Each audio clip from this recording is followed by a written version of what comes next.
Assalamualaikum semua kepada semua yang menonton video ini. Hari ini aku nak cerita sikit tentang seorang wanita warga Argentina yang pernah hadir di dalam hidup aku.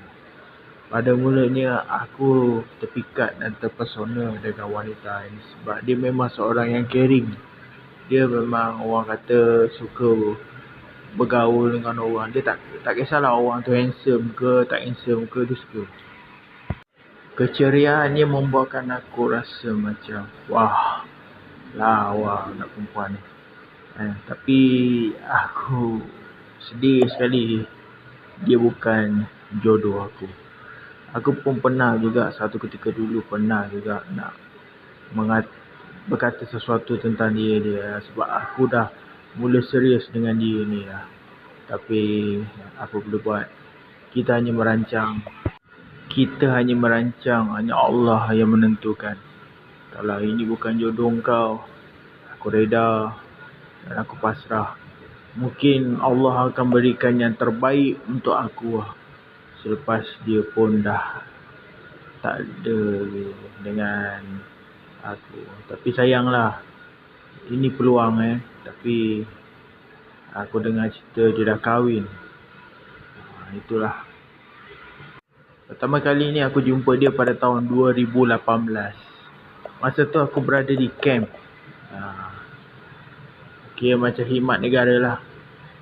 Masa tu dia bekerja dengan NGO yang bernama Yellow House. Malaysia lah. Aku memang suka dan minat dia lah. Dia seorang yang baik kan. Keceriaannya membuatkan aku rasa macam aku punya lah dia. Tapi sayang dia dah kahwin lah. Ni suami dia lah, kawan baik aku juga. Kerja di NGO Yellow House. Untuk pengetahuan, nama dia adalah, Mak Saleh ni dia berasal dari Itali. Nama dia adalah Tommaso Richelmi. Ini dia ada seorang abang, nama dia adalah Lorenzo Richelmi.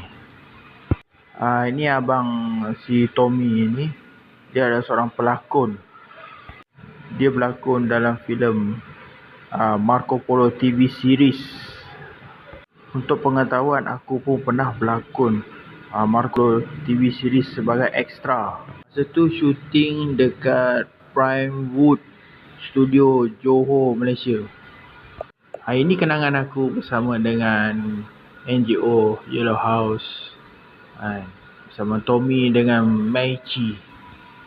Namun tinggal kenangan beliau berkahwin dengan Tommaso Richelmi dan akhirnya mereka menetap di Copenhagen, Denmark dan bekerja sebagai hotel di sana, iaitu Citizen M Hotel di Copenhagen, Denmark. So, hilanglah satu kenangan manis aku bersama dengan dia. Walaupun dia sudah kahwin, aku masih lagi ingat dia sebagai sahabat. Perasaan kecewa tu ada juga, kita tak boleh buat apa-apa Tapi Allah dah tentukan dia bukan jodoh aku reda, aku pasrah Itulah yang aku rasa macam satu kenangan yang indah lah, aku dengan dia satu ketika dahulu. Tapi akhirnya hanyalah tinggal kenangan. Jadi kepada mereka yang menonton dan mendengar dan melihat video ini, aku ucapkan terima kasih kerana support aku selama ini. Dan aku berharap satu hari nanti aku akan dapatlah jodoh yang baik daripada Allah SWT.